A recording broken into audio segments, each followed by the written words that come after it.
This is the book of the prophet Jonah, chapter 1, and verse 8. Then said they unto him, Tell us, we pray thee, for whose cause this evil is come upon us? What is thine occupation? And whence comest thou? What is thy country?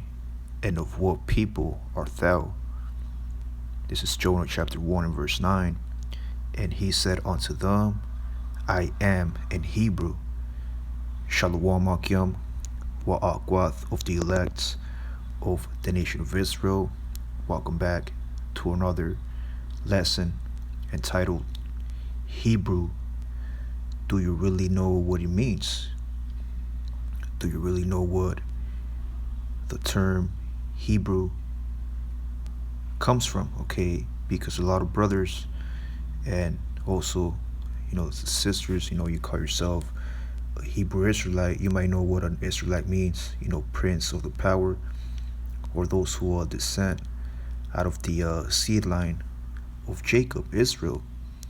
But a lot of brothers and sisters don't know, okay, the term Hebrew. Okay, if you were to ask your your daily Israelite, your daily T-shirt with the fringes, or even brothers that you see in the highways and edges, prophesying the downfall of Esau's kingdom. If you were to ask them, what does Hebrew mean, okay, and where does it derive from, okay, they can't give you an exact answer. Okay, they won't be able to break it down in the spirit.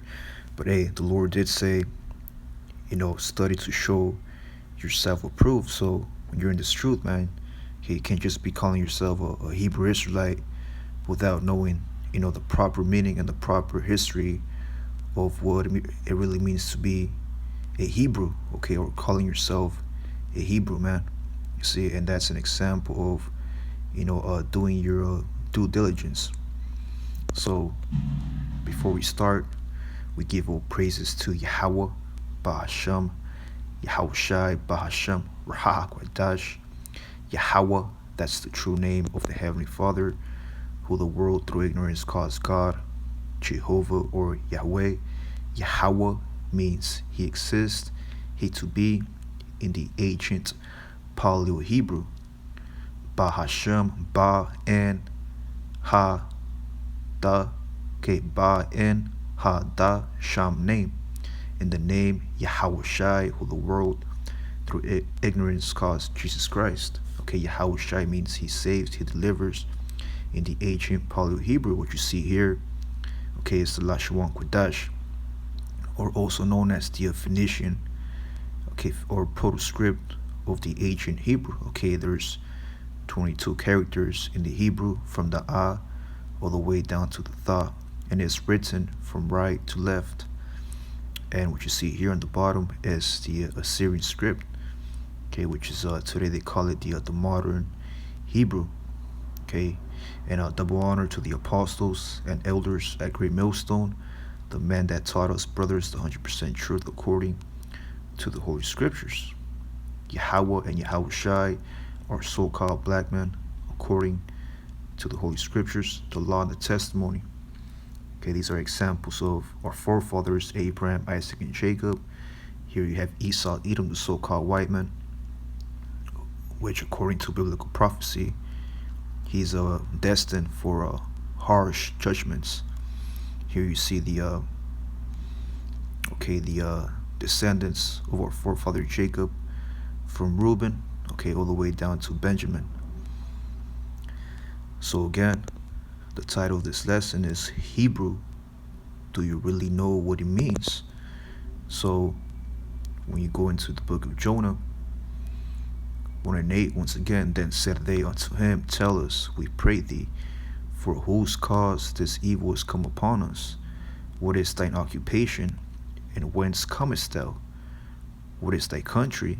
And of what people art thou? Verse 9, and he said unto them, I am in Hebrew, and I fear the Lord Yahweh Ba'ashem Shai, the God of heaven, which hath made the sea and the dry land. Okay, the point here, Jonah replying back to those men, Okay, in that boat, when you read the story of Jonah before he was led, okay, 3 days and 3 nights in the belly of the beast, he replied back saying that he's a Hebrew. See, so Jonah understood who he was. Now, when you go into that word Hebrew, okay, just to educate you brothers, okay, make sure you understand, okay, the term Hebrew, the history and where it comes from. So when you go into the word Hebrew, the first account in the scriptures where you will see the word Hebrew is in Genesis 14 and 13. And it reads, "And there came one that had escaped and told Abraham," okay, now this is Abraham before he was Abraham. He was known as Abram, the Hebrew. See that? Abram, the Hebrew. "For he dwelt in the plain of Mamre, the Amorite, brother of Eshcol, and brother of Aner, and these were confederate with Abram," okay, or Abram. The point here is that the first account of the word Hebrew, or the term Hebrew, which is of course one of the titles or even the nationalities of even the heathen nations, because even Esau, he's a Hebrew. He's a Hebrew Edomite. You have Ishmael, he's also known as a Hebrew, okay, and a Hebrew Ishmaelite. But the main Hebrew, okay, the Hebrew of Hebrews, that's okay, so-called Negroes, Latinos, and Native Americans. Now, let me go real quick to the New Testament, and let's get another example of the word Hebrew. 2 Corinthians 11:22. Now there's Apostle Paul speaking. "Are they Hebrews? So am I. Are they Israelites? So am I. Are they the seed of Abraham? So am I." You see, so even Apostle Paul acknowledged his nationality. Okay, he also is a Hebrew. One more example, Philippians 3:5. "Circumcised the 8th day, of the stock of Israel, of the tribe of Benjamin, and Hebrew of the Hebrews, as touching the law, a Pharisee." And also we have what? Okay, a book called the Book of Hebrews. Okay, 13:25. "Grace be with you all, Amen, written to the Hebrews from Italy by Timothy." See, so even both the New, the Old Testament, okay, have the term Hebrew. Let's get one more in the Apocrypha. This is the book of 2 Maccabees 7:31. "And thou hast been the author of all mischief against the Hebrews, should not escape the hands of Yahweh Shemel Shai." Now there's a story of okay, our ancient mother, okay, and the seven okay children. Okay, you can read the account of 2 Maccabees, the 7th chapter, okay, of those sons that got murdered, okay, by the so-called white men. But the point here is what?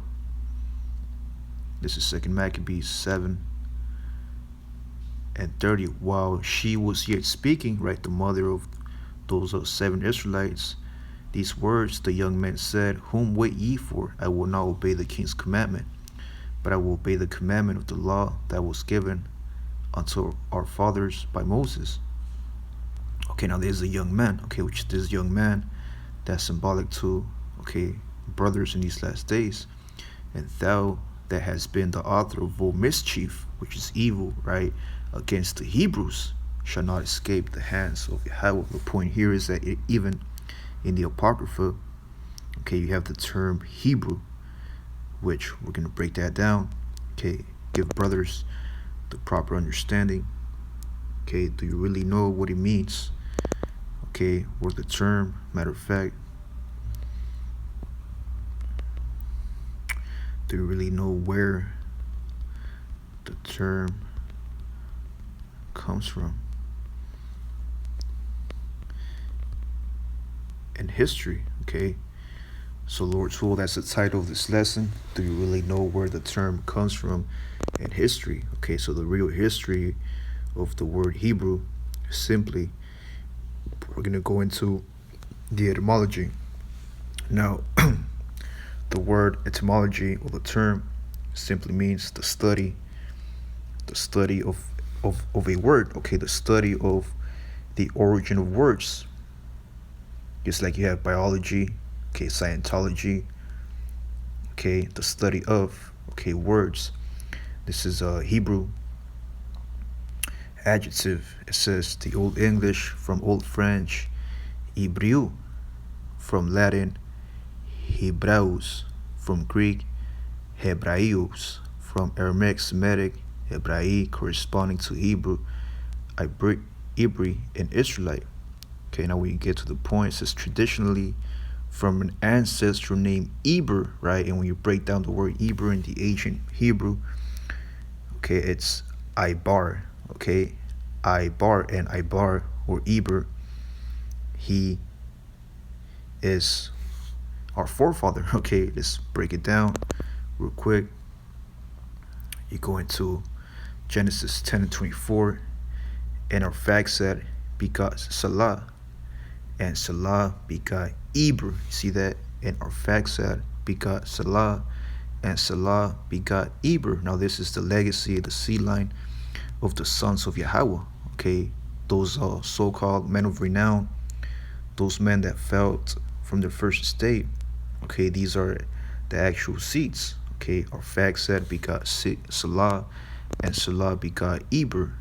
Now when you go into Genesis 10 and 24, 10 and 24, let's get that. Then let's go back to the etymology of the word Hebrew. It says, but probably literally one from the other side, perhaps in reference to the river Euphrates, or perhaps simply signifying immigrant from Aber region on the other side or opposite side. See, so a Hebrew, okay, means someone who's from the other side. Okay, and when you go in depth to the word of Hebrew, it simply means a people, okay, from the Far East, a people from the Far East, or the people from the other side and beyond. Okay, beyond what? Beyond the Euphrates River.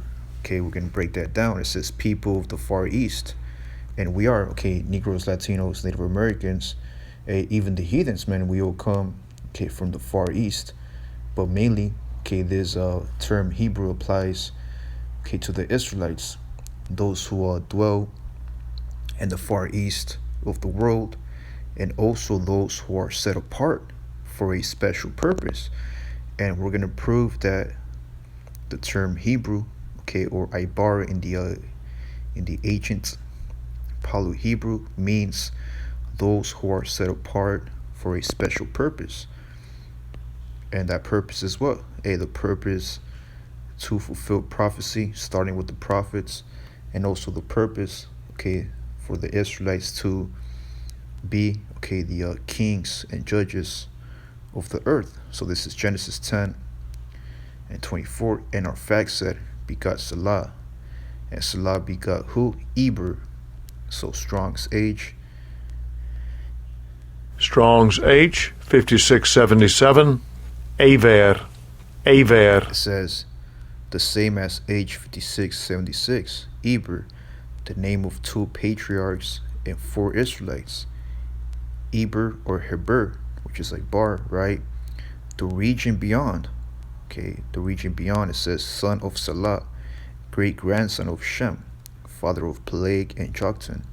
So a lot of our forefathers, okay, even a Gadite chief, which Gadites today would be so-called Native Americans. Okay, you had, brothers in the ancient time, and even in the modern times, you got brothers that have the name, okay, as their title, as a Ibar. Okay, it could be Ibar Gabar, Ibar Shakwat, which I believe the Hebrew word for shakal is quiet or silent. Okay, and other terms. Okay, with Hebrew being, or Ibar being the first name. Okay, ultimately we are all Hebrews. Okay, but the only difference is that we're set apart. Okay, we are the Hebrew Israelites, prince of the power. It says the region beyond. So when you go into the root word, Strong's H 5676. Aver. Aver. it says a region across, but used only adverbially, especially of the Jordan, meaning the east. You see that? The east, or people of the east. Against, beyond, from, over, passage, other, this, side, straight. You see, the people of the other side. It says region beyond or across, region across or beyond, side or opposite side. See, and that's spiritual because Hebrew Israelites, so-called Negroes, Latinos, Native Americans of the hopeful elect, man, we are in the opposite side, which that opposite side is what? It's righteousness. Okay, it's actually good. Let's get a precept. This is the book of Sirach 33 and 14. Good, you see, from the other side, is set against evil, right? So you have Hebrew Israelites versus Hebrew Edomites, and life against death. So it's the godly, right? The true Hebrews against the sinner, right? Which is Esau, Edom, a Hebrew on the left-hand side, and the sinner against the godly. So you have Hebrew Israelites against Hebrew, okay, Edomites. Okay, again, you also have Hebrew Ishmaelites because Ishmael did come out of the seed of Abraham. Okay, and from the seed of Abraham, okay, goes back to Iber, our forefather. So even Ishmael and Esau are Hebrews, you see, and the sinner against the godly. And the reason why I brought out this precept, Sirach 33 and 14, going back to the word Eber, it says opposite side. So there's opposites, man. You have good, evil. You have up and down. You have east. You have west. You have north. You have south. So we are opposite from what? From evil. Okay, we're contrary. Okay, to wickedness. Okay, we're not for wickedness. We're against it. See, just like you have a protagonist and an antagonist. Okay, we are the protagonist, and Esau is the antagonist, that who is against righteousness, and we are those who are against wickedness. Now, when you go into the root word, Strong's H 5674. Aver. Aver. see that it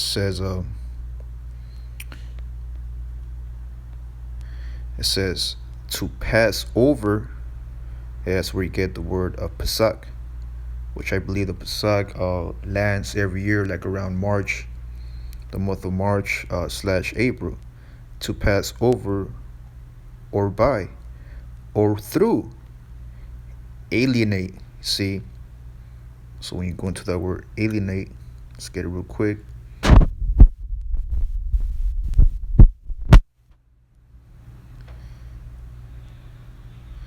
It says cause someone to feel isolated or estranged.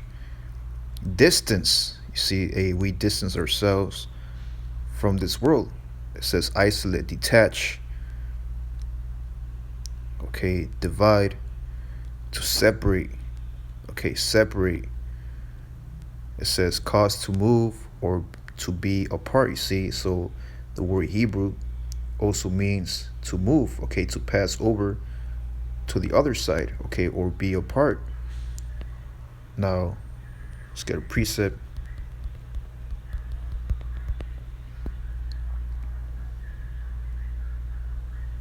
It says 2 Corinthians 6 and 17, wherefore come out from among them and be ye separate. See, that's what it means to be a Hebrew.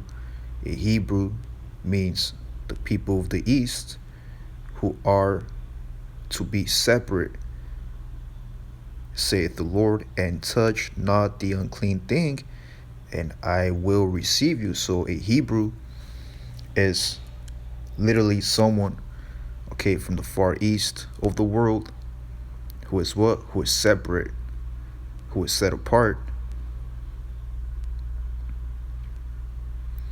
It says to take away, to transgress, to pass over, to cross, to march over, overflow, to pass beyond, go in advance of past, to travel. And that's pretty much the history of so-called Negroes, Latinos, Native Americans since the time of Egypt all the way until now. You have Jake traveling, man. Okay, seeking, rest, but pursuing to the curses. Okay, scripture says what? Depart, for this is not your rest. Okay, we're not gonna have rest until Yahushua returns. So while Yahushua is making moves, man, the nation of Israel is going to be what? Traveling, migrating. Okay, leave one's territory. That's how you know we are the Israelites, man, because still in captivity.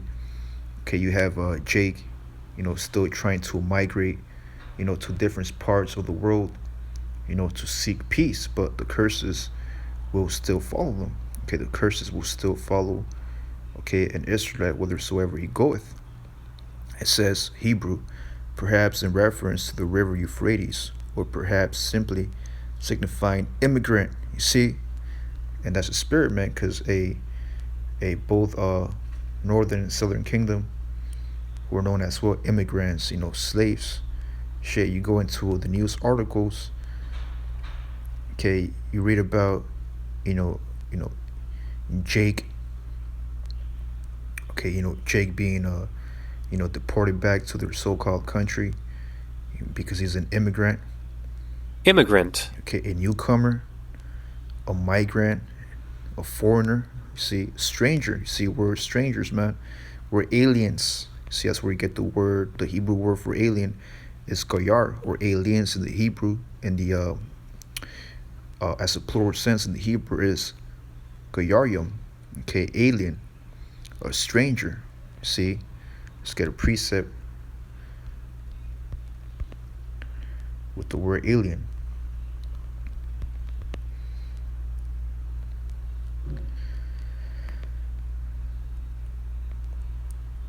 This is the book of Job 19:15. They that dwell in mine house and my mates count me for a stranger.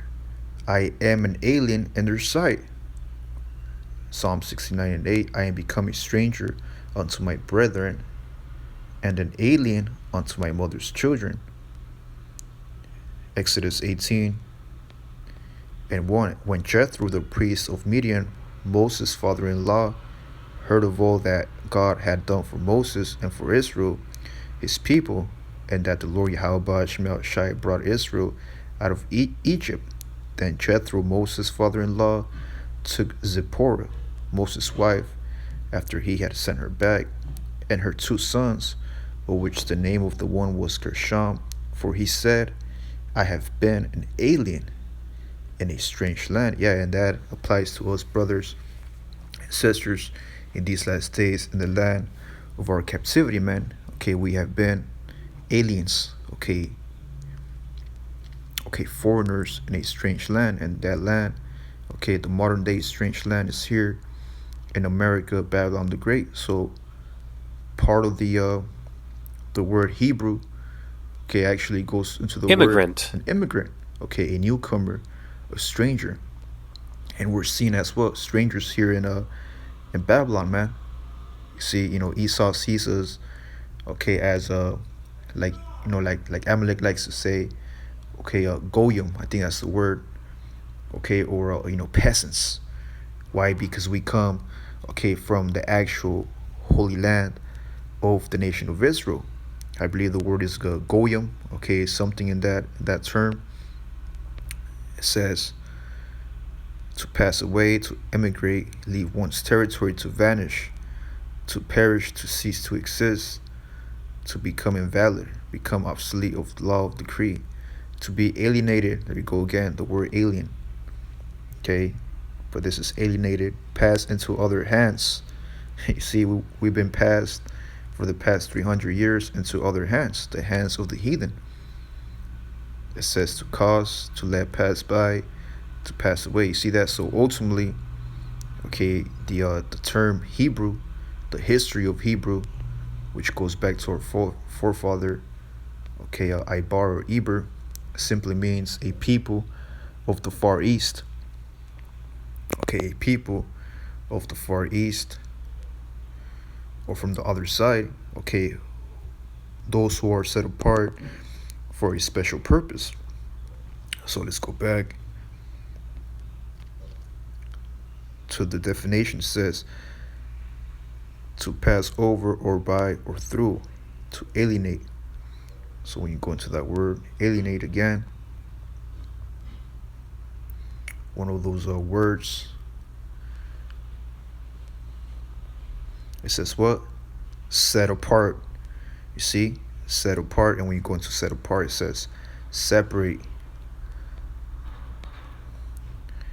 something and keep it for a special purpose. You see, for a special purpose. I'll read that one more time. Set apart, separate something and keep it for a special purpose. Get the book of Psalms 4:3. But know that Yahweh Shemel Shai has set apart. You see, alienated. Okay, Yahweh Shemel Shai has set apart. That's where you get the word alienated, which also goes into immigrants. Okay, which goes back to the word Hebrew. Him that is godly for himself, the Lord will hear when I call unto him.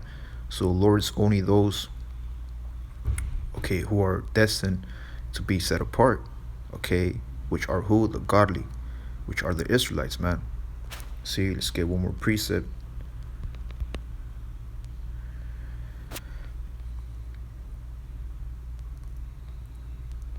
Let's go into the book.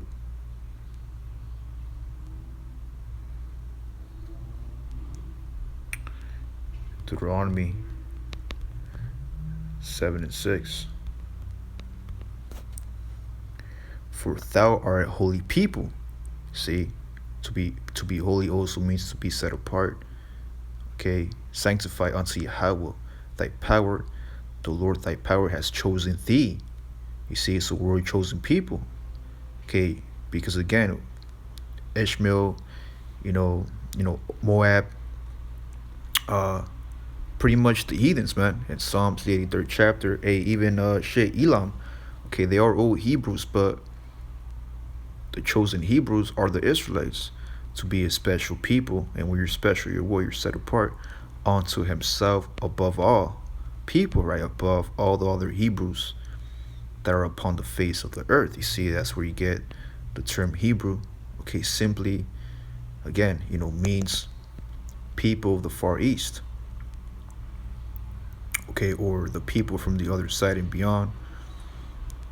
And ultimately, okay, the point of the true Hebrews are those who are set apart for a special purpose. See, and that special purpose, man, is, which is read at Deuteronomy 7:6, okay, to be the Lord's, okay, possession, okay, the Lord's favorite. It says in the Hebrew Bible, the term Hebrew is normally used by foreigners, namely the Egyptians, when speaking about Israelites, and sometimes used by the Israelites when speaking of themselves to foreigners. In Genesis 14:13, Abraham is described as Abram. Okay, Abram Ha-Ibar, which translates literally as Abraham, the one who stands on the other side. Yeah, Abraham who stands on the other side of righteousness, man. Israelites are defined as the descendants of Jacob, son of Isaac, grandson of Abraham. Eber, you see, Eber, an ancestor of Jacob, 7 generations removed, is a distant ancestor of many people, including the Israelites. You see that? So we're Hebrew Israelites, but you also have what? Hebrew Ishmaelites. You have Hebrew Edomites, Hebrew Moabites, Hebrew Ammonites, Hebrew Midianites, Hebrew Amalekites, and Canaanites. You see that? It says, by the Roman period, Hebrews could be used to designate the Jews who used the Hebrew language, right? The Lashon Kodash.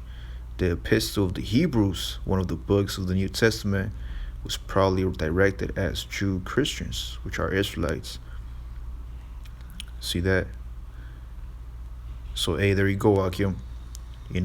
So now you understand what it means to be a Hebrew. Okay, the term Hebrew goes back, okay, to one of our forefathers, which is Eber, okay, Ibar, okay, which again simply means people from the Far East or from the other side beyond. Okay, it could also mean from the other side of the river, which those rivers can be the Euphrates River or the Jordan River, which is pretty much the Far East. Okay, and we are from the East. We have a Eastern, okay, a mindset, especially the prophets, but ultimately a Hebrew or those who are set apart for a special purpose. Okay, the purpose to fulfill prophecy, okay, in the eyes of Yahweh Shem Shai, and to be his special people, man. Okay, be an example to the heathen. So again, Hebrew, do you really know where the term comes from in history? Okay, Hebrew, Ibar. Do you really know where the term comes from in history? So the history of the word Hebrew, goes back to our forefather, okay, Ibar. Genesis 10:24, and Arphaxad begot Salah, and Salah begot Eber. Another word for Eber or Hebrew, it means to be set apart, to be separate. Also, it means reference to the river Euphrates, or perhaps simply signifying immigrant. You see, so ultimately, Hebrews are immigrants, and when Yahweh Shai returns, man, that's pretty much okay gonna translate okay to us being kings and judges of the earth, man. Okay, we won't be going to and fro, to different nations, seeking rest. Okay, that's not gonna happen no more because we're gonna be in power. We're gonna be sovereign. See, from the opposite side. Okay, we are the opposite side of wickedness, man. Okay, we are in the path of righteousness. And with that, giving no praises to Yahweh Shema Shai, Ba Shem Rakakwadash, I pray this lesson was edifying. With that, I want to say Shalom.